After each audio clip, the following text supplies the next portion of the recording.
নমস্কাৰ আজি prime show' অনুষ্ঠানলৈ আপোনালোকক সকলোকে স্বাগতম জনাইছোঁ আজি দিনটোত বহু বাজেটক লৈ বহু ধৰণৰ আলোচনা হৈছে বাজেট অধিৱেশন অনুষ্ঠিত হৈ আছে তাত আজি কেইবাটাও গুৰুত্বপূৰ্ণ বিষয় তাত স্থান লাভ কৰিছে বিশেষকৈ যিবিলাক ঘটনা শেহতীয়াকৈ সংঘটিত হৈছে বা যি গৰু জব্দ কৰা হওক বা বিভিন্ন ধৰণৰ যিটো পৰিৱেশ সৃষ্টি হৈছে সেইগুলো আলোচনা হৈছে আৰু মুখ্যমন্ত্ৰী সৰ্বানন্দ সোণোৱালেও তাৰ ওপৰত বিশেষ গুৰুত্ব আৰোপ কৰি বক্তৃতা প্ৰদান কৰিছে আমি সেই বিষয়ে পৰৱৰ্তী পৰ্যায়ত আলোচনা কৰিম আৰু আজি আমাৰ বিশ্ব যুৱ বিকাশ দিৱস দক্ষতা বিকাশ দিৱস সেই দিৱসৰ সম্পৰ্কটো আমি বিশেষ আলোচনা কৰিম কাৰণ এতিয়া দক্ষতাৰ যুগ এতিয়া যদিও ৰাজ্যখনত বা আজি বিভিন্ন ডিগ্ৰী প্ৰদান কৰা হৈছে ছাত্ৰ ছাত্ৰীসকলক বা বিভিন্ন শিক্ষানুষ্ঠান আৰম্ভ হৈছে কিন্তু দেখা গৈছে যে এতিয়া প্ৰত্যেকটো কামৰ কাজৰ ক্ষেত্ৰত আসলে দক্ষতা স্কিলছ বুলি আমি যেটো কওঁ হেতু বেছি প্ৰয়োজন হৈ পৰে গতিকে এই এটা ৰাষ্ট্ৰসংঘই এনেকুৱা এটা দিৱস প্ৰত্যেক বছৰ উদযাপন কৰি আহিছে য'ত যুৱকসকলক দক্ষ কৰাত গুৰুত্ব আৰোপ কৰিছে যে যুৱকসকলে অকল শিক্ষাগত বা যুৱ প্ৰজন্মই অকল শিক্ষাগত অৰ্হতা ল'লে নহ'ব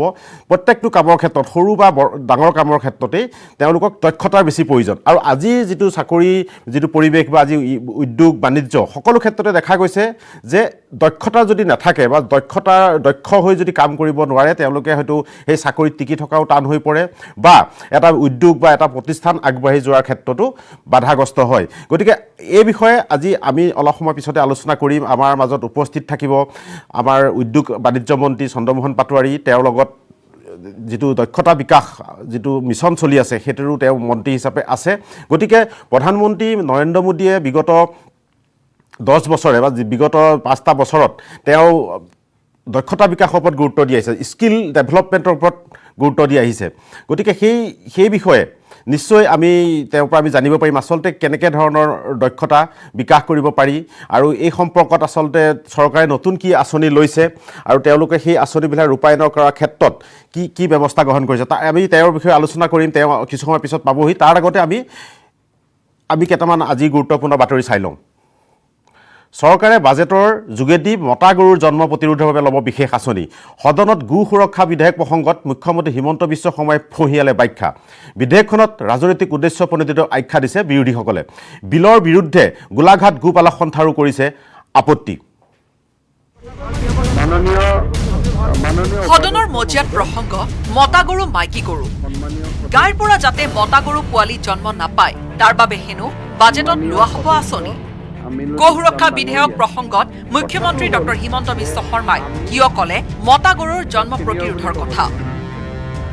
বতৰাত বলদ গৰুৰ কথা আমি নুশুনোৱে কামধেনু তামধেনু অকল মহিলা গৰুৰ কথা শুনো আজিও আমি কেইদিনমান আগতে মোক ভেটেনাৰী ডিপাৰ্টমেণ্টে ক'লে যে যদি আমি সেক্স সৰ্টেড আৰ্টিফিচিয়েল ইনসেমিনেশ্যন কৰিব পাৰোঁ এটা সময় আহিব 20 বছৰ 10 বছৰ পিছত গোটেই ব্ৰিডবিলাক গাই হৈ যাব বলদ গৰু নাথাকে সেক্স সৰ্টেড আৰ্টিফিচিয়েল ইনসেমিনেশ্যন কৰক তাৰ মানে মতা গৰু জন্ম নহ'ব অকল মাইকী গৰু বা আমি যেটো গাই বুলি কওঁ গাই জন্ম হ'ব কাৰণ আজিকালি মানুহে যেতিয়া মতা গৰু এটা জন্ম হয় গাখীৰ নিদিয়ে টেন্ডেন্সিটো থাকে যে ইয়াক কচাইখানাত দি দে কোনোবা আমিবিলাকে কি কৰোঁ যে খানাপাৰাত দি থৈ আহোঁ কিন্তু আমি জানো ক'ত যায় সেইটো আমি অলপ নাজানা ভাও জুৰি থাকোঁ আনহাতে গাই গৰুৰ গাখীৰেৰে মহানগৰৰ প্ৰয়োজন পূৰাব পৰাকৈ আঁচনি গ্ৰহণৰো পোষকতা কৰিলে মুখ্যমন্ত্ৰীয়ে সদনৰ মজিয়াতে মুখ্যমন্ত্ৰীয়ে ঘোষণা কৰিলে প্ৰত্যেকখন চাহ বাগিচাত একোখনকৈ গোশালা বনোৱাৰ কথা এটা গৰুবিলাক আনি পেলাই ক'ত ৰাখিম সেইটো এটা প্ৰব্লেম চাহ বাগিচাত গৰুৰ গোবৰে বাগিচাৰ উৰ্বৰতা বৃদ্ধিৰ ক্ষেত্ৰত সহায় কৰে সেইকাৰণে এইবাৰ আমি ভাবিছোঁ মাটিও আছে যে প্ৰত্যেকখন চাহ বাগিচাত আমি এখন গোশালা বনাম আৰু আমি পইচা দিম ৰাখিবৰ কাৰণে যাতে তাৰ গৰুটোৱে অৰ্গেনিক ফাৰ্মিঙত সহায় কৰে ইফালে গো সুৰক্ষা বিধেয়কক লৈ অব্যাহত আছে বিৰোধীৰ প্ৰতিক্ৰিয়া মানকাছৰৰ বিধায়ক আমিনুল ইছলামে ক'লে গো সংৰক্ষণ বিল সম্পূৰ্ণ ৰাজনৈতিক উদ্দেশ্য প্ৰণোদিত বিল আনহাতে এই বিধেয়কৰ বিৰোধিতা কৰি অখিল গগৈয়ে ক'লে এই বিধেয়কৰ বাবে মুৰ্গী ছাগলী মাংসৰ দামো বৃদ্ধি পাব সাইন্টিফিকলি চিন্তা নকৰি এই গৰুৰ পাৰপজত আপোনাৰ কেটেল পাৰপজত জাতিৰ পিতা মহাত্মা গান্ধীৰ কি উক্তি আছিল এই কথা কিন্তু অসম চৰকাৰে পাহৰিছে নাগপুৰক সন্তুষ্ট কৰাৰ কাৰণে যদি বিল আনিছে মই ভাবোঁ ভাল নহ'ব অসমৰ কৃষকসকলক মাধমাৰ মানে সদাব এই বিলে গো সুৰক্ষা বিলখনৰ ওপৰত আমাৰ পাৰ্টিৰ সিদ্ধান্তটো হ'ল এইখনৰ ওপৰত আমাৰ কোনো এমেণ্ডমেণ্ট নাথাকিব আমি আশা কৰিম যে বিধানসভাত এইখনৰ ওপৰত এটা মুকলি বিতৰ্ক হওক আৰু মুকলি বিতৰ্ক হ'লে আমি আমাৰ দৃষ্টিভংগী প্ৰকাশ কৰিম। পিছে অখিলক আকৌ উভতি ধৰিলে যমুনামুখ সমষ্টিৰ বিধায়ক চিৰাজুদ্দিন আজমলে। মই ভাবোঁ খেতি নকৰিব, মানুহে ভয় খাইছে। আমি এটাই কথা ক'ম, who is Akhil Gogoi? He just goes on talking blah blah blah blah blah. Why should we give importance to a man who doesn't know what he is talking about? I would request him, can you contribute positively? আনহাতে ছয়গাঁৱৰ বিধায়ক ৰেকিবুদ্দিন আহমেদে ক'লে গো ৰক্ষা আইন সম্পৰ্কত আলোচনা চলি আছে। আমিনুল ইছলাম ডাঙৰীয়া সুৰক্ষা আইনৰ ক্ষেত্ৰত আমাৰ আলোচনা চলি আছে। আমাৰ দুবাৰ তিনিবাৰকৈ CLP আলোচনা চলি আছে আৰু এই ক্ষেত্ৰত গৰৈমাৰীত খোলা থাকিব। মোৰ সমষ্টি চাৰিওবেলা, ইফালে ব্ৰহ্মপুত্ৰ নদী আছে, ইফালে পাহাৰ আছে, গৰৈমাৰীত খোলা থাকিব, বাকী ঠাইত বন্ধ থাকিব। বাকী ঠাইত যিখিনি ঠাইত কাৰোবাৰ আঘাত সানিব বুলি কথা আহিব সেইখিনি ঠাইত বন্ধ থাকিব। ইফালে কেৱল সদনতে নহয়, গো সুৰক্ষা বিধেয়কখনক লৈ আপত্তি গোপালক সন্থাৰো। এই বিধেয়কে থলুৱাৰ মূৰত মাধমাৰ দি বাহিৰৰ দুগ্ধজাত কোম্পানীক লাভান্বিত কৰিব বুলি মন্তব্য গোলাঘাটৰ গোপালক সন্থাৰ। গো সুৰক্ষা আইন আনিছে, ইয়াত কৃষকৰ লগত এবাৰ আলোচনা কৰা হৈছিলে নে? আমি গাই গৰুবোৰ বিকিব নোৱাৰা কৰি দিছোঁ, যাৰ ফলত আমাৰ কৃষক এটা সমস্যাত পৰিছে। বৰ্তমান সমস্যাত গৌপালকসকলে কেনেধৰণে গৌপাত্ৰসকলক সুৰক্ষিত দিছে, খাদ্য যোগান ধৰিছে, সেই বিষয়ে চৰকাৰে আজিলৈকে কোনো চিন্তা কৰা নাই। Bureau' report, news 18, Assam north east. কাইলৈ বিধানসভাত দাখিল হ'ব মুখ্যমন্ত্ৰী ডক্টৰ হিমন্ত বিশ্ব শৰ্মাৰ চৰকাৰৰ প্ৰথমখন পূৰ্ণাংগ বাজেট। অসমৰ ইতিহাসত প্ৰথমবাৰৰ বাবে মহিলা বিত্তমন্ত্ৰী অজন্তা নেওগে দাখিল কৰিব বাজেট।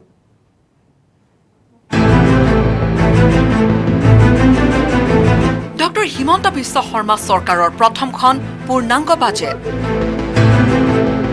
শুকুৰবাৰে দাখিল হ'বলগীয়া বাজেটৰ প্ৰাক মুহূৰ্তত মন্ত্ৰী বিধায়কসকলে আশা কৰিছে এই বাজেট ৰাজ্যৰ সৰ্বাংগীন উন্নয়ন কৰিব পৰা বাজেট হ'ব।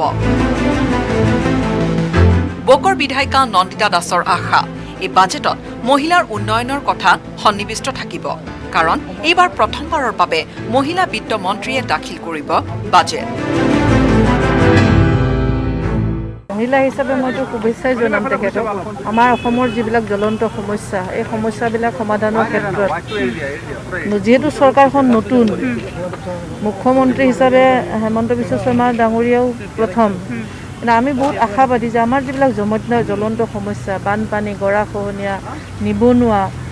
আৰু লগতে অন্যান্য যিবিলাক আনুষংগিক সমস্যা, সকলো সমস্যা সমাধানৰ ক্ষেত্ৰত চৰকাৰে যিবিলাক আঁচনি গ্ৰহণ কৰিব সেইবিলাক যাতে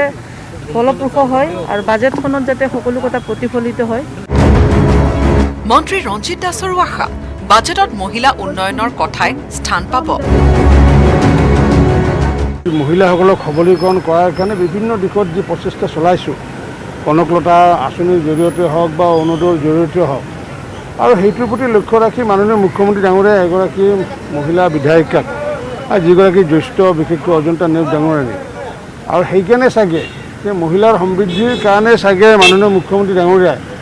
অজন্তা নেওগ ডাঙৰীয়ানীক হয়তো বিত্তমন্ত্ৰী দায়িত্ব দিছে, যাতে তেওঁ মহিলাৰ অধিক যাতে আঁচনি যাতে তাতে সন্নিৱিষ্ট কৰিব পাৰে। বিধায়ক অখিল গগৈয়ে বাজেটৰ ওপৰত ক'বলৈ প্ৰস্তুতি সম্পূৰ্ণ কৰিছে। এইখন বাজেট যাতে হিতাধিকাৰীৰ তালিকা নহয়, বাজেটত লকডাউনৰ বাবে ক্ষতিগ্ৰস্ত লোকক ক্ষতিপূৰণ দিয়াৰ বাবে ধন আবণ্টন দিয়াৰ ব্যৱস্থা কৰিব বুলি আশা কৰিছে অখিল গগৈ। অন্যথা প্ৰতিবাদ কৰাৰ বাবে সাজু হৈছে অখিল গগৈ। লকডাউন আৰু কি কয় আপোনাৰ এইটো COVID-19ৰ ক্ষতিপূৰণ দিব লাগে, মানুহক ক্ষতিপূৰণ দিব লাগে, নহ'লে দেশৰ অৰ্থনীতি, ৰাজ্যৰ অৰ্থনীতি ভাগি যাব, ৰাজ্যৰ অৰ্থনীতি ভাগি চুৰমাৰ হ'ব। কিন্তু তাক লৈ কোনো কথা নাই। এতিয়া সুৰাৰ ঘৰে ঘৰে হোম ডেলিভাৰী কৰাৰ সিদ্ধান্ত লোৱা হৈছে। মই ভাবোঁ যে এইটো এটা ধ্বংস হ'বলৈ যোৱা জাতিৰ এটা লক্ষণ। আনহাতে মানকাছৰৰ বিধায়ক আমিনুল ইছলামে ক'লে, কেৱল ইলেক্ট্ৰনিক সামগ্ৰীৰ দাম কমোৱা বাজেট নালাগে, বাজেট হ'ব লাগে দুখীয়া মানুহৰ বাজেট। আমি বিচাৰিছোঁ এনেকুৱা এখন বাজেট হ'ব লাগে যে অসমৰ জনগণক যি প্ৰতিশ্ৰুতি আৰু আশ্বাস চৰকাৰে দিছিল, সেই গোটেইখিনি বস্তু যদি প্ৰতিফলিত হয় আৰু তাৰ ৰূপৰেখা যদি আমি দেখা পাওঁ, তেতিয়াহ'লে মই ভাবোঁ অসমৰ কাৰণে উপকাৰ হ'ব।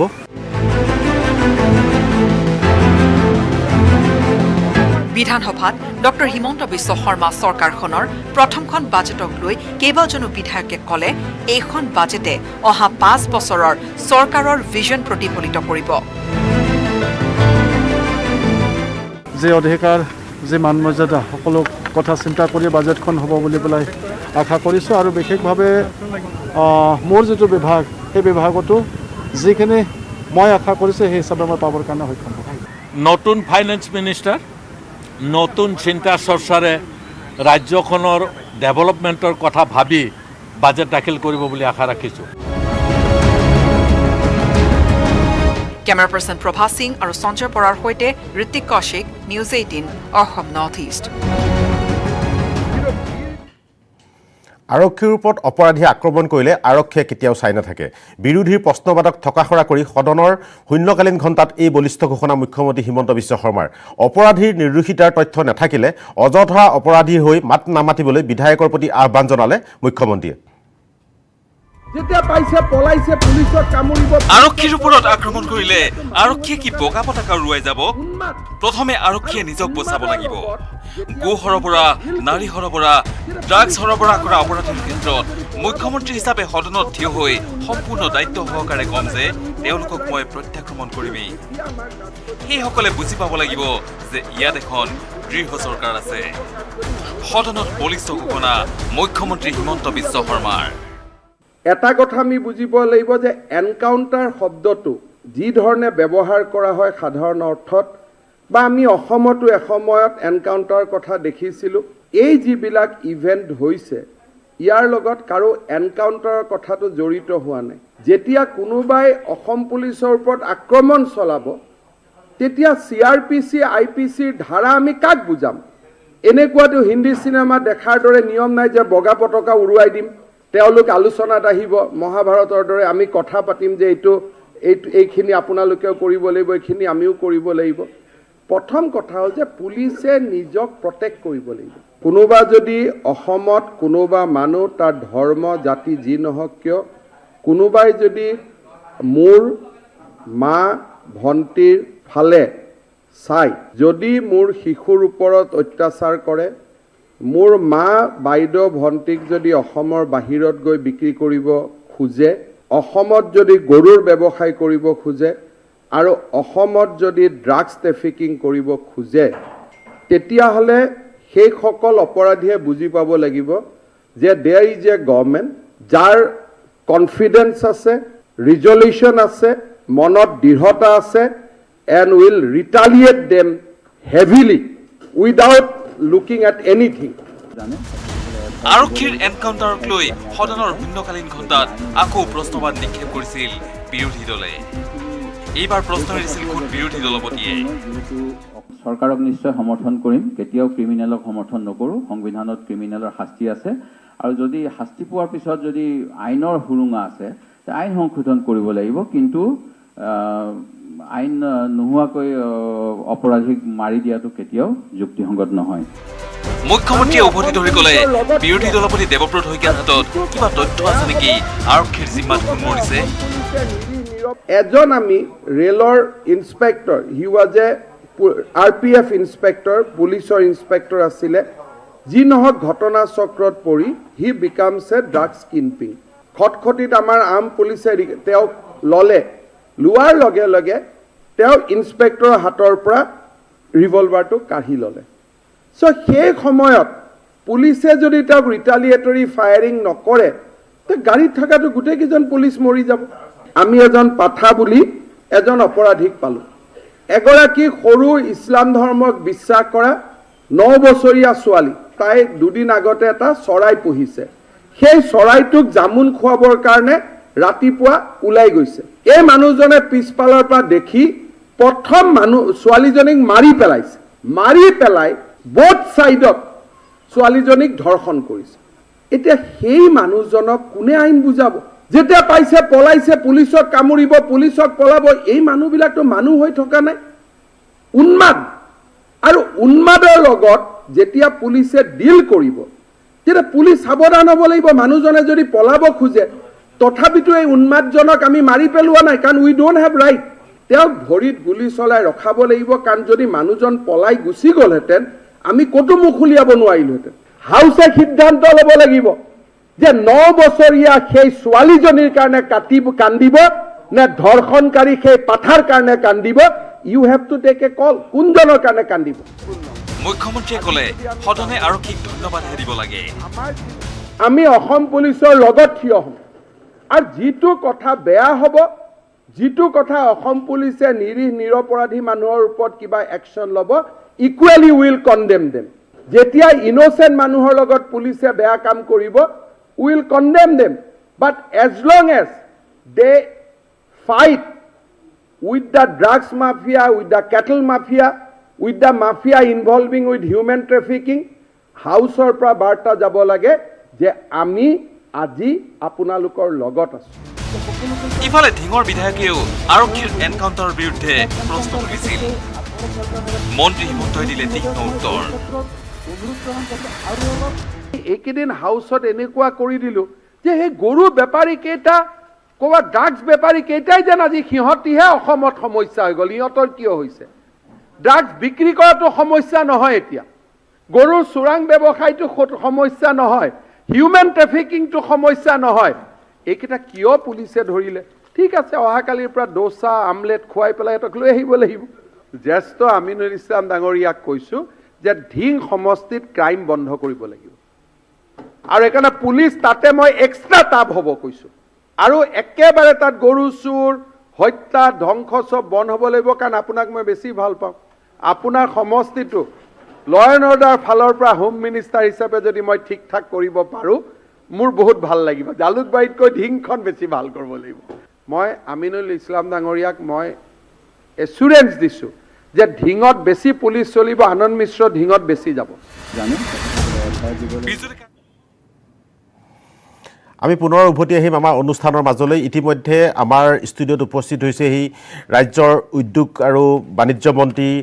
চন্দ্ৰমোহন পাটোৱাৰী ডাঙৰীয়া, আৰু তেখেতে কিছু পলম হ'ল, তেওঁ চৰকাৰী অনুষ্ঠান আছিল আৰু চৰকাৰী অনুষ্ঠানে পৰা আহোঁতে কিছু সময় পলম হ'ল, তথাপিও তেখেতে আমাৰ মাজত উপস্থিত হৈছেহি। আৰু আমি আগতেই কৈছোঁ যে আমাৰ আজি এটা বিশেষ বিষয় লৈ আলোচনা কৰিম, য'ত ৰাজনীতি নহ'ব বা য'ত তেনেকুৱা তৰ্ক বিতৰ্ক নহয়, আমি এটা গঠনমূলক আলোচনা কৰিম। সেই আলোচনালৈ আহিম, তাৰ আগতে আমি এটা সৰু বাণিজ্যিক বিৰতি লৈ লৈছোঁ। আমি উভতি আহিছোঁ আমাৰ অনুষ্ঠানৰ মাজলৈ। ইতিমধ্যে আমি কৈছোঁ যে আমাৰ ষ্টুডিঅ'ত আজি উপস্থিত আছে অসমৰ উদ্যোগ আৰু বাণিজ্য মন্ত্ৰী, পৰিবহণ বিভাগৰো মন্ত্ৰী, আৰু তাৰ উপৰিও তেওঁ যিটো স্কিল ডেভেলপমেণ্ট ডিপাৰ্টমেণ্ট আছে তেওঁৰো বিভাগীয় মন্ত্ৰী। আৰু আমি আজি কৈছোঁ যে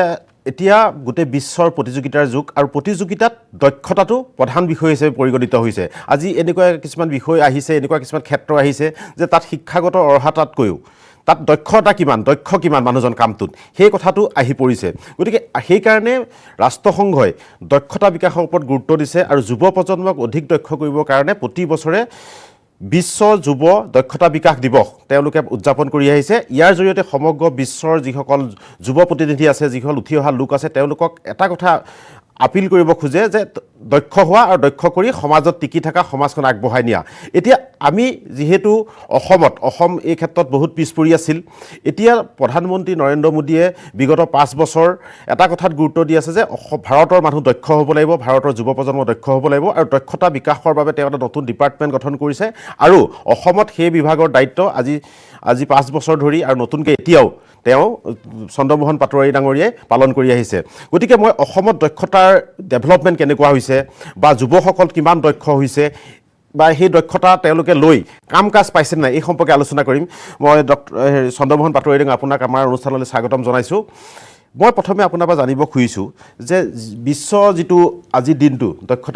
যুৱ দক্ষতা বিকাশ দিৱস হিচাপে পালন কৰিছে, এই দিৱসৰ তাৎপৰ্য কি, আৰু সেই তাৎপৰ্য অসমত আপুনি কেনেদৰে ব্যাখ্যা কৰিব? আপুনি ঠিকে কৈছে যে আমাৰ UN-এ এইটো ঘোষণা কৰিছিল 2014 চনত যে বিশ্ব যুৱ দক্ষতা দিৱস হিচাপে, আৰু ভাৰতে এইবাৰ 6th ইয়াৰ মানে আমি ভাৰতে পালন কৰি আছোঁ, ষষ্ঠবাৰৰ বাবে। আৰু প্ৰধানমন্ত্ৰী মাননীয় মোদী ডাঙৰীয়াই এইটো মানে উদ্বোধন কৰিছিল প্ৰথমতে, আৰু আজিও তেখেতে আমাৰ দেশখনৰ যুৱক যুৱতীসকলৰ প্ৰতি আজিও তেখেতে এড্ৰেছ কৰিছে 10:30 বজাৰ পৰা যি প্ৰগ্ৰেম হৈছিল নতুন দিল্লীৰ পৰা। গতিকে আমাৰ ভাৰতবৰ্ষৰ প্ৰধানমন্ত্ৰী নৰেন্দ্ৰ মোদী ডাঙৰীয়াৰ ভিজন হ'ল এইটোৱেই যে ইণ্ডাষ্ট্ৰি ৰিলেটেড স্কিল হয় গতিকে তেনেকুৱা ধৰণৰ আমাৰ প্ৰায় 40 কোটি মানুহক মানে ট্ৰেইনিং দিয়াৰ কাৰণে বাই 2022 তেখেতৰ এটা vision so' that India become the skill capital of the world আজি মই আপোনাক এইখিনিতে এটা কথা কওঁ যে আজি আমাতকৈ বেছি পপুলেশ্যন চাইনাৰ আছে হয় কিন্তু চাইনাত আমাতকৈ বেছি পপুলেশ্যন থকা সত্ত্বেও চাইনা আজি ছুপাৰ পাৱাৰ হৈছে আমাতকৈ এবছৰ পিছত স্বাধীনতা লাভ কৰিছে আৰু চাইনা ছুপাৰ পাৱাৰ হোৱাৰ উপৰিও পৃথিৱীত যিমান মাল্টিনেশ্যনেল কোম্পানী আছে সব কোম্পানীবিলাকে সব বস্তু চাইনাত বনায় কাৰণ তাত লেবাৰ কষ্ট কম হয় এইটো হৈছে এইকাৰণে যে চাইনাই তেওঁলোকৰ মানুহখিনিক দক্ষ কৰিব পাৰিছে, স্কিল কৰিব পাৰিছে আৰু যাৰ ফলত সকলো মাল্টিনেশ্যনেল কোম্পানীবিলাকে তাত বনাবলৈ গৈছে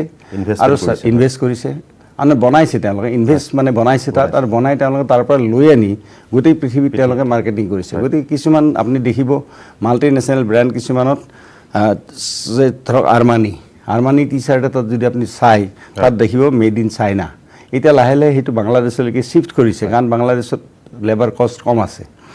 গতিকে আজি চাইনা আমাতকৈ বেছি পপুলেশ্যন লৈ আমাতকৈ এবছৰ পিছত স্বাধীনতা লাভ কৰি চাইনাৰ প্ৰতিজন মানুহকে দক্ষতা বিকাশ ঘটোৱাৰ কাৰণে আজি চাইনা এনেকুৱা ধৰণৰ নিজৰ ভৰিৰ ওপৰত থিয় হৈ ছুপাৰ পাৱাৰ হ'ব পাৰিছে গতিকে ভাৰতবৰ্ষৰ প্ৰথমবাৰৰ বাবে ভাৰতৰ প্ৰধানমন্ত্ৰী নৰেন্দ্ৰ মোদী ডাঙৰীয়াই এই কথাখিনি অনুভৱ কৰিছে আৰু এই কথাখিনি অনুভৱ কৰি আমাৰ ভাৰতবৰ্ষৰ জনসাধাৰণক আমাৰ যুৱক যুৱতীসকলক প্ৰায় 40 কোটি যুৱক যুৱতীক বাই 2022 আমাৰ স্কিল মেন পাৱাৰ হিচাপে প্ৰতিষ্ঠিত কৰি গতিকে বিশ্বত যাতে আমি স্কিল কেপিটেল হিচাপে আমি থিয় হ'ব পাৰোঁ গতিকে তাৰ কাৰণে এটা সংকল্প লৈছে আৰু আমাৰ সেই সংকল্পমতে স্কিল ডেভেলপমেণ্ট ডিপাৰ্টমেণ্ট এটা হৈছে আৰু আমাৰ অসমতো 2017 চনৰ ডিচেম্বৰ মাহত এই ডিপাৰ্টমেণ্টটো খুলিছিল হয় আৰু সেই ডিপাৰ্টমেণ্টটো খোলাৰ পিছত আমি সেই ডিপাৰ্টমেণ্টৰ জৰিয়তে এতিয়া আমি ASDM হৈছে তাত আসাম স্কিল ডেভেলপমেণ্ট মিছন হৈছে গতিকে আসাম স্কিল ডেভেলপমেণ্ট মিছনৰ জৰিয়তে আমি এতিয়া অসমৰ যুৱক যুৱতীসকলক দক্ষতা বিকাশৰ কাম আজিৰ দিনটোত আমি কৰি আছোঁ গতিকে এই ক্ষেত্ৰত আপোনালোকক মই জনাবলৈ পাই সুখ পাইছোঁ যে আমাৰ এতিয়ালৈকে আমি ট্ৰেইনিং আমি দিলোঁ এতিয়ালৈকে 2017 চনৰ পৰা যে 1,13,158 আমি ট্ৰেইনিং দিলোঁ আৰু তাৰ উপৰিও তেওঁলোকৰ আমি প্লেচমেণ্টৰ ক্ষেত্ৰতো আমি প্ৰায় 51,180 তেওঁলোকে চাকৰি পাইছে তো চাকৰি পাইছে আৰু তাৰ উপৰিও বাকী স্কিমখিনি আমাৰ আগবাঢ়ি গৈ আছে তাৰ উপৰি আমাৰ আৰু এটা স্কিম আছে সেইটো RPL বুলি কয় সেইটো মানে ৰিকগনিশ্যন অফ প্ৰায়ৰ লাৰ্ণিং তো RPLটো হ'ল এনেকুৱা ধৰক কোনোবা এজন ৰাজমিস্ত্ৰী তেওঁ পুৰণি পদ্ধতিৰে তেওঁ ৰাজমিস্ত্ৰীৰ কাম কৰি আছে কিন্তু আজিকালি নতুন নতুন টেকন'লজি আহিছে গতিকে নতুন নতুন টেকন'লজি হ'লে তেওঁতো বেছিক কামখিনি জানেই গতিকে তেওঁক আমি কি কৰোঁ তো RPLত আমি তেওঁলোকক ট্ৰেইনিং দিওঁ আমাৰ টাৰ্গেট 2 লাখ আছিল গতিকে 2 লাখৰ ভিতৰত আমি 1,37,618 জনক আমি ইতিমধ্যে ট্ৰেইনিং কৰিলোঁ যে আধুনিক যিটো কনষ্ট্ৰাকশ্যন সেই কনষ্ট্ৰাকশ্যনত জানিব খুজিব যে যেহেতু এতিয়া তেখেতে কৈছে বা পাটোৱাৰী ডাঙৰীয়াই কৈছে যে ট্ৰেইনিং দিছে আৰু কিমান যোৱা 7 বছৰত কিমান লোকক ট্ৰেইনিং দিছে তেওঁ তথ্য দাখিল কৰিছে স্বাভাৱিকতে সেই উৎসাহজনক কথা কিন্তু আমাৰ মানুহে জানিব খুজিব আচলতে ট্ৰেইনিংবিলাক ক'ত দিয়া হয় বা কিমান ট্ৰেইনিং চেণ্টাৰ আছে বা সেই ট্ৰেইনিং চেণ্টাৰবিলাকত কোনোবাই যদি কিবা শিকিব খোজে কেনেকৈ আগবাঢ়িব লাগিব এই কথাটো কিন্তু বহুত মানুহে নাজানে বা বহুতে সেই সুবিধা ল'বলৈ নোৱাৰে গতিকে এই কথাটো আপুনি অকণমান চমুকৈ ক'ব নেকি যে কিমান চেণ্টাৰ আছে বা তাত কেনেকৈ ট্ৰেইনিংটো ল'বলৈ এজন যুৱক বা এগৰাকী যুৱতী আগবাঢ়ি আহিব পাৰিব তাৰমানে ট্ৰেইনিংটো আমাৰ এনেকুৱা ধৰণৰ হয় আমাৰ প্ৰথম কথাটো হ'ল যে আমি ট্ৰেইনিংবিলাক আমি কিছুমান আমি ট্ৰেইনিং প্ৰভাইডাৰক দি দিওঁ তো ট্ৰেইনিং প্ৰভাইডাৰবিলাকৰ নিজৰ নিজৰ তেওঁলোকৰ কেইবাটাও চেণ্টাৰ থাকে ইয়াৰ ছিষ্টেমটো এনেকুৱা যে তেওঁ নিজৰ ইনফ্ৰাষ্ট্ৰাকচাৰ তেওঁ নিজৰ থাকিব লাগিব যিটো ট্ৰেড তেওঁ শিকাব তাৰ ৰিচোৰ্চ পাৰ্চন কিবা বিষয় ল'ব লাগিব দুটা বা তিনিটা ল'লে বা চাৰিটাও ল'ব পাৰে ল'লে তেওঁ 4টা বিভাগ যদি লয় চাপ'জ অট'মোবাইল ল'লে কম্পিউটাৰ ল'লে বা এনেকুৱা কিবা কিবি ল'লে কিন্তু ল'লে তেওঁলোকে তাৰে ৰিচোৰ্চ পাৰ্চন ৰাখিব লাগিব আৰু সেই বিষয়টো শিকাবলৈ তেওঁৰ মেচিন লাগিব বা সেই বিষয়টো প্ৰয়োজনীয় সামগ্ৰী লাগিব বিল্ডিং লাগিব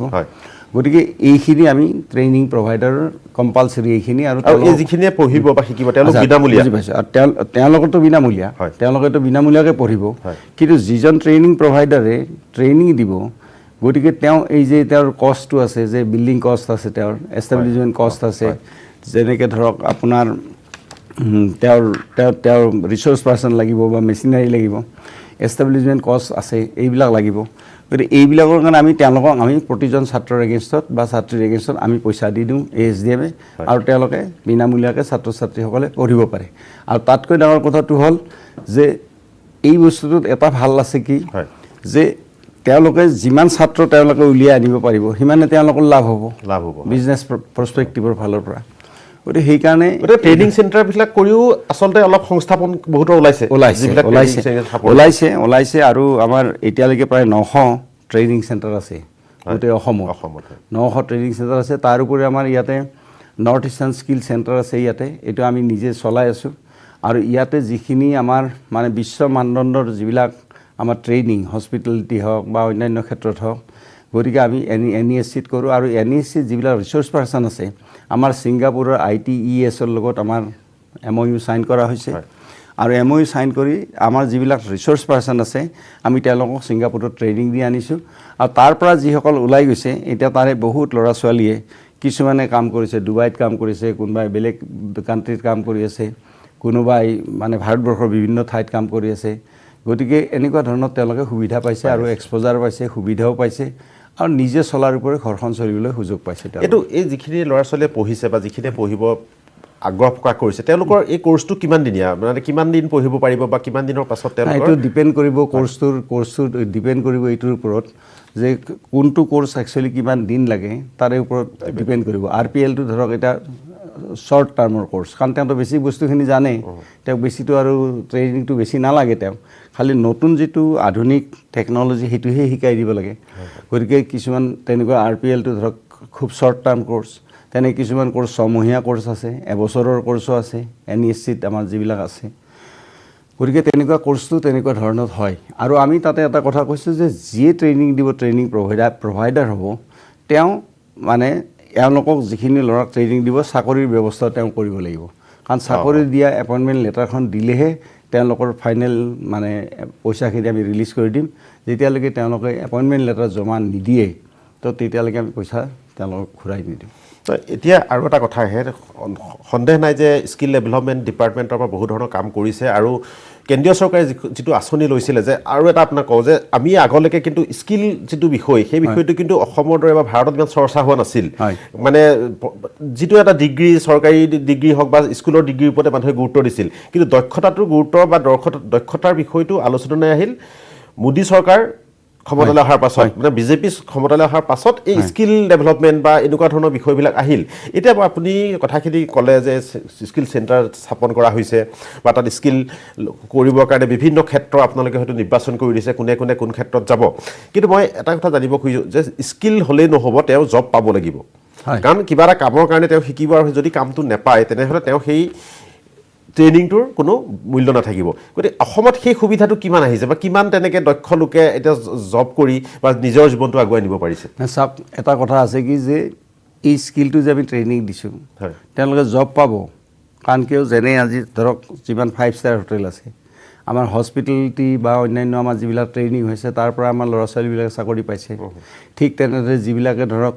মেনুফেকচাৰিঙত শিকিছে গতিকে তেওঁলোকে ইণ্ডাষ্ট্ৰীত মানে তেওঁলোকে কাম পাব সক্ষম হৈছে এছিষ্টেণ্ট ইলেক্ট্ৰিচিয়ান যিবিলাকে শিকিছে তেনেকৈ পাইছে অট'মোবাইল ছেক্টৰ যিমান আছে তাতো বহুত হেণ্ডলুম টেক্সটাইলৰ যিমান স্ক'প আছে তাতো তেওঁলোকে বিভিন্ন ধৰণৰ পাইছে ইয়াত দুটা কথা আছে এটা কথাটো হ'ল কি যে কোনোবাই যদি চাকৰি কৰে চাকৰি কৰিব পাৰে কোনোবাই যদি ভাবে যে মই চাকৰি নকৰোঁ মই মানে এণ্টাৰপ্ৰেনাৰ হওঁ মই নিজে মই এমপ্লয়াৰ হওঁ ইনষ্টেড অফ বিকামিং এমপ্লয়ী গতিকে তেতিয়া তেওঁলোকে তেনেকুৱা সুযোগ এটা পাব কাৰণ ইয়াৰ পৰাতো সম্পূৰ্ণৰূপে দক্ষতাটো তেওঁলোকক আমি সম্পূৰ্ণৰূপে কৰি দিওঁ গতিকে দক্ষ হোৱাৰ পিছত তেওঁ চাকৰিও কৰিব পাৰে তেওঁৰ অপশ্যন আৰু চাকৰি নকৰিলে তেওঁ যদি ভাবে যে নহয় মই এণ্টাৰপ্ৰেনাৰ হওঁ তেওঁ এণ্টাৰপ্ৰেনাৰো হ'ব পাৰে সেইটোৰ অসুবিধা নাই গতিকে সেইটোৱে বহুখিনি এটা আশা ৰেঙনি মানে অসমৰ নতুন প্ৰজন্মৰ যুৱক যুৱতীসকলৰ মাজলৈকে আনিছে এই বিষয়টোৱে আৰু মই ভাবোঁ যে আমাৰ যিসকল ইয়াং ইউথ যিখিনি আছে আজি অসমৰ বা ভাৰতবৰ্ষৰ তেওঁলোকে আমাৰ ভৱিষ্যতৰ নেতা ভৱিষ্যতৰ লিডাৰ ইন ডিফাৰেণ্ট ছেক্টৰছ নহয় জানো গতিকে তেওঁলোকে আজিৰ দিনটোত যদি আমি আপুনি একদম ৰাইট কথা কৈছে যে BA জগন্নাথ বৰুৱা যিদিনা আছিল প্ৰথম অসমৰ BA পাছ সিদিনা জগন্নাথ বৰুৱাৰ আগত BA লিখিছিল BA জগন্নাথ বৰুৱা গতিকে সেই তেতিয়া ফৰ্মেল এডুকেশ্যনৰ যিমান ভেলু আছিল তো আজিৰ দিনটোত সেই ফৰ্মেল এডুকেশ্যনৰ সিমান আমি দেখোঁ বিভিন্ন ধৰণৰ কৰ্মক্ষেত্ৰত দেখোঁ যে তেওঁ কিমান কি ডিগ্ৰী লৈছে ডাঙৰ কথা নহয় তেওঁ গাড়ীখন ভাল কৰিব পাৰিছেনে নাই বা তেওঁ ইণ্ডাষ্ট্ৰিটো ভালকৈ চলাইছেনে নাই বা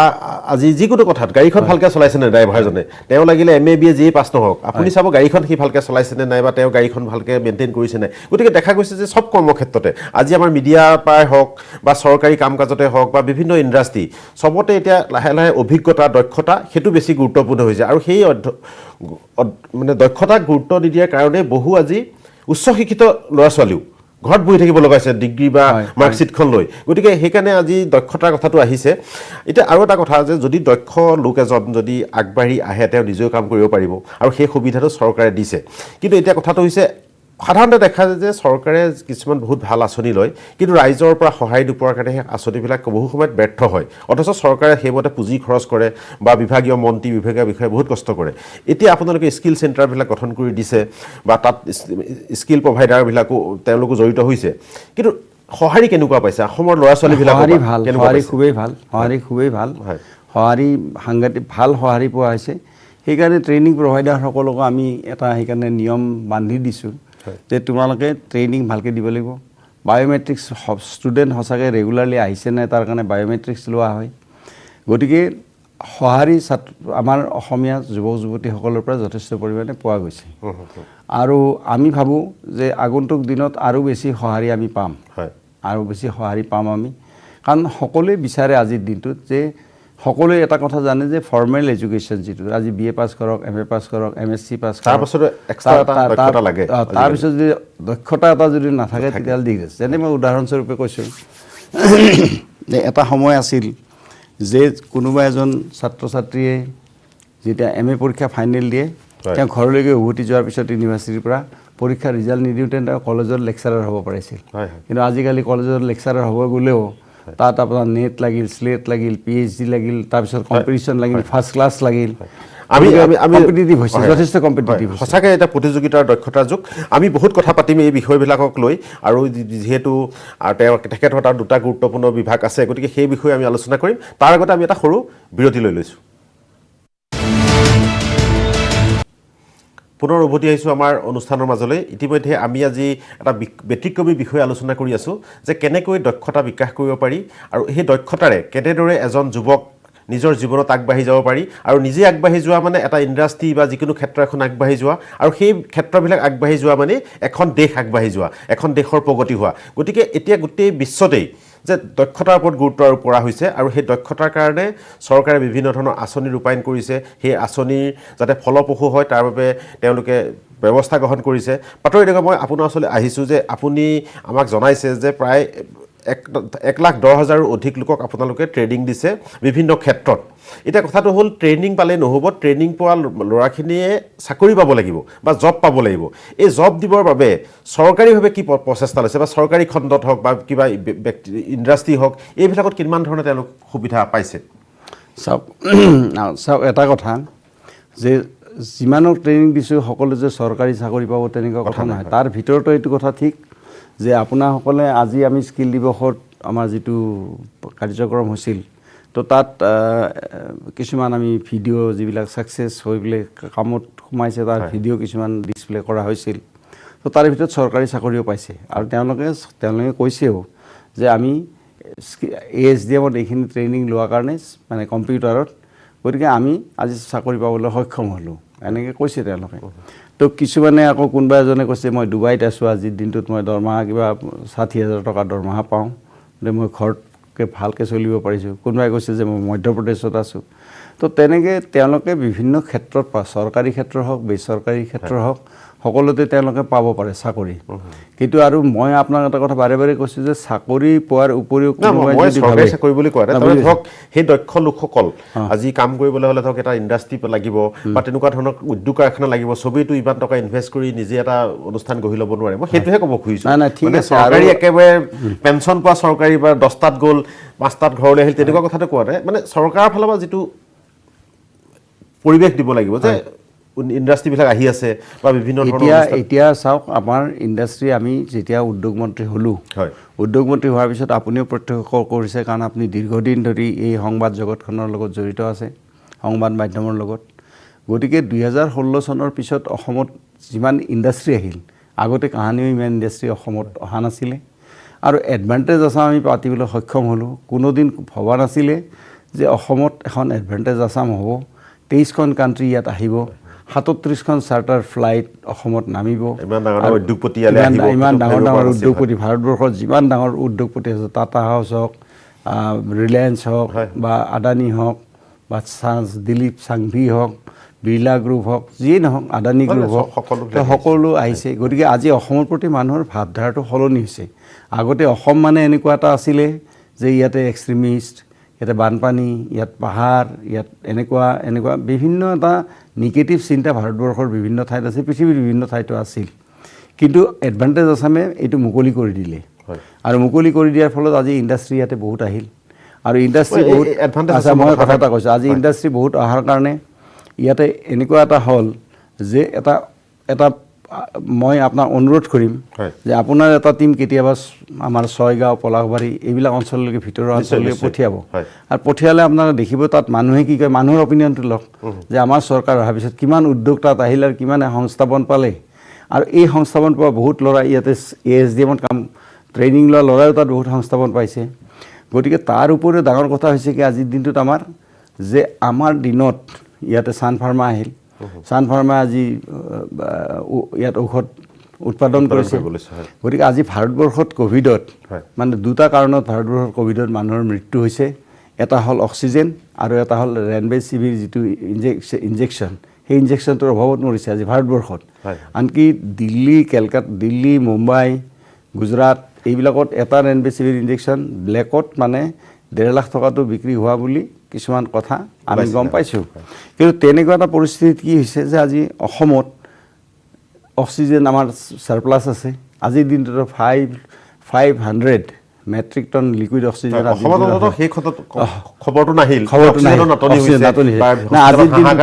আজিৰ দিনটোতো আমাৰ লিকুইড অক্সিজেন 500 MT আজিৰ দিনটোত সাৰপ্লাছ আছে আজিৰ দিনটোতো আছে গতিকে আছে কি যে আমাৰ 9টা ইয়াতে ইণ্ডাষ্ট্ৰী আছে oxygen industry 1 number 2 number remdesivir যিটো ইনজেকশ্যন সেইটো আমাৰ সান ফাৰ্মাই ইলেকশ্যনৰ আগতে আমাৰ ওচৰত আহিছিলে আহি কৈছে যে আমি নবনাওঁ আৰু বন্ধ কৰি দিওঁ আমি ক'লোঁ কিয় বোলে আমাৰ ইমান প্ৰডাকশ্যন আছে গতিকে এতিয়া কোনো ডিমাণ্ড নাই তেতিয়া কোভিড হোৱা নাছিল তেতিয়া ভগৱানৰ ইচ্ছা নেকি আমি তেওঁলোকক ক'লোঁ নাই বনাই থাকক গতিকে তেওঁলোকে বনাই থাকিল কিন্তু আজি যেতিয়া কোভিড আহি গ'ল ৰেমডেছিভিৰ লগা হ'ল গতিকে যিখন ৰাজ্যই আগতে যিকোনো বস্তু আমি দিল্লী বা ক'ৰবাৰ পৰা আনিব লগা হৈছিল এতিয়া আজিৰ দিনটোত আমাৰ অসমৰ দিল্লীত ৰেমডেছিভিৰ নাই মুম্বাইত নাই গুজৰাটত ৰেমডেছিভিৰ নাই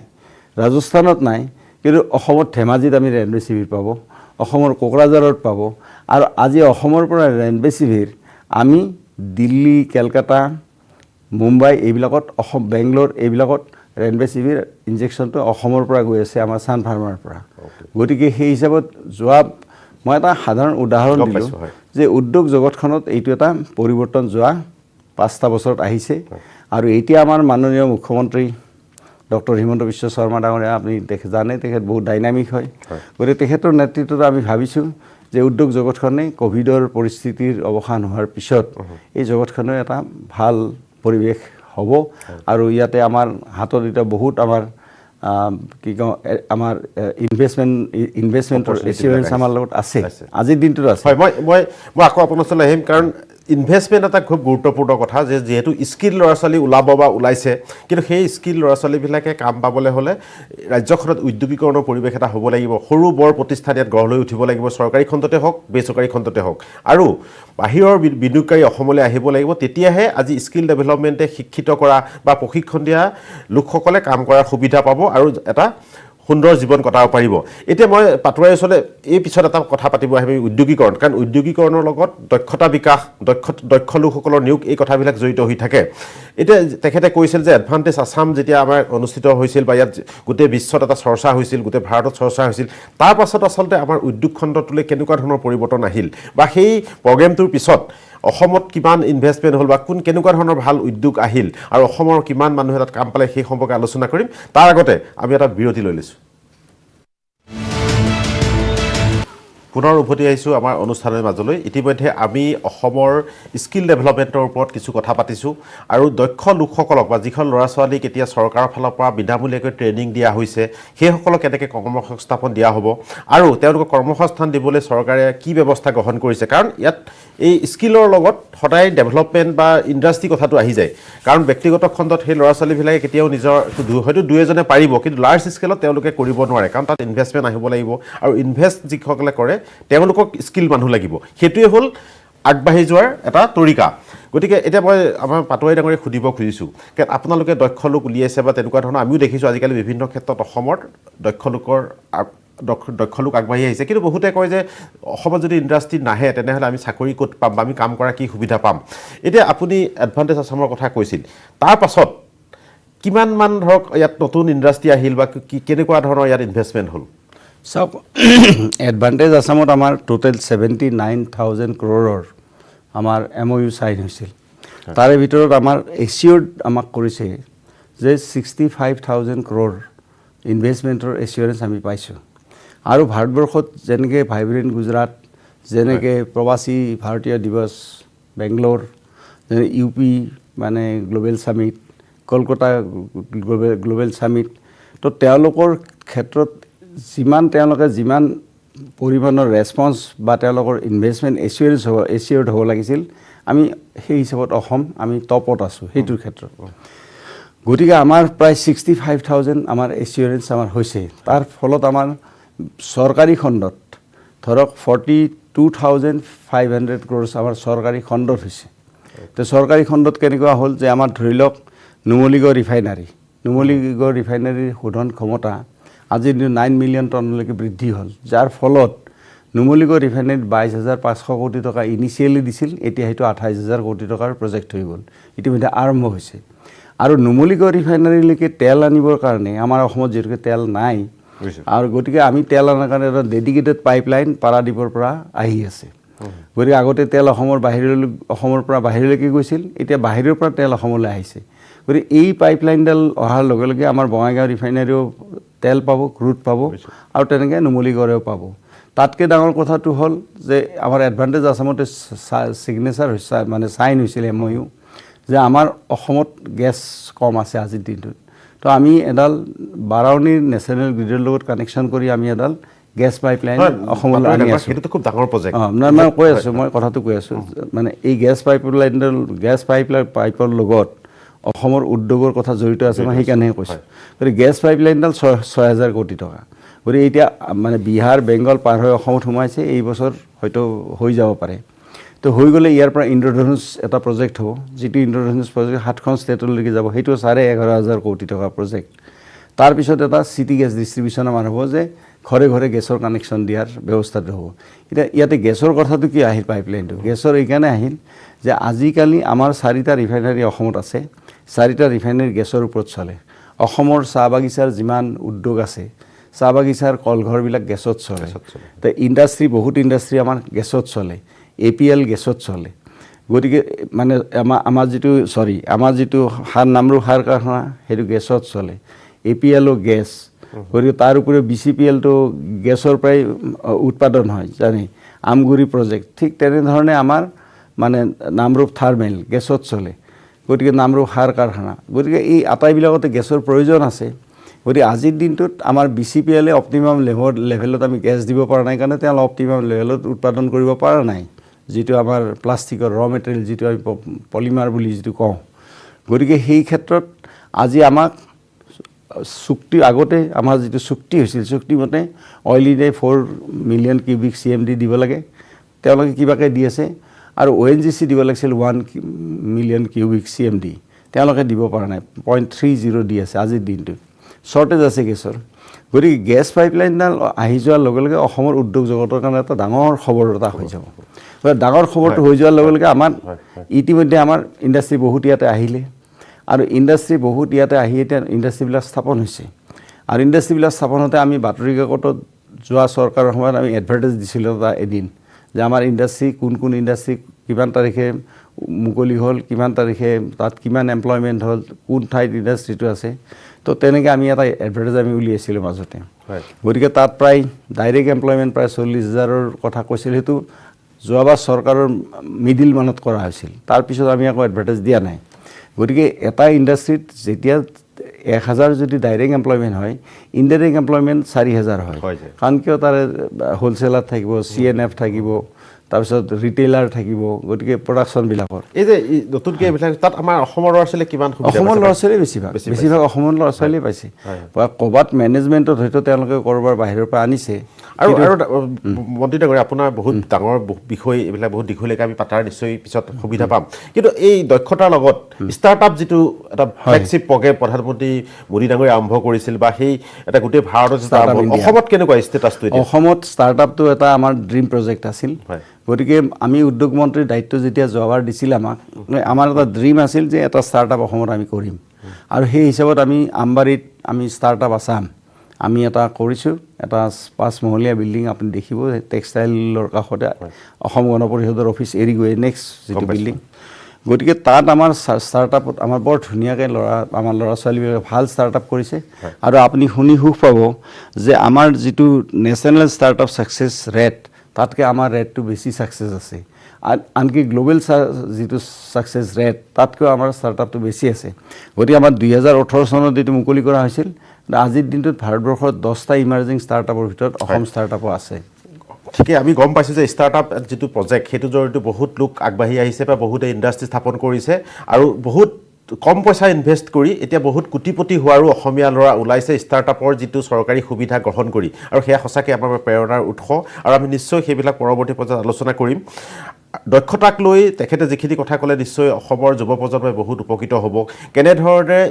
স্কিল চেণ্টাৰবিলাক হৈছে তাত কেনেধৰণৰ প্ৰগ্ৰেম চলি আছে কেনেধৰণৰ ট্ৰেইনিং দিয়া হৈছে সেইবিলাক নিশ্চয় আমি সুবিধা ল'ব লাগিব কাৰণ সেই সুবিধা ল'লেহে দক্ষতাই শক্তি আৰু দক্ষতাই বিকাশ এই কথাটো আমি মনত ল'লেহে আমি আগবাঢ়ি যাব পাৰিম মন্ত্ৰী ডাঙৰীয়া আপোনাৰ লগত আচলতে আমাৰ সময় নাটনি তথাপিও আপুনি যিখিনি কথা ক'লে আমি আপোনাক ধন্যবাদ জনাইছোঁ আৰু আশা কৰিছোঁ যে ভৱিষ্যতেও আমি আপোনাৰ লগত উদ্যোগৰ বিকাশ হওক বা আপোনাৰ বিভাগৰ বিভিন্ন ধৰণৰ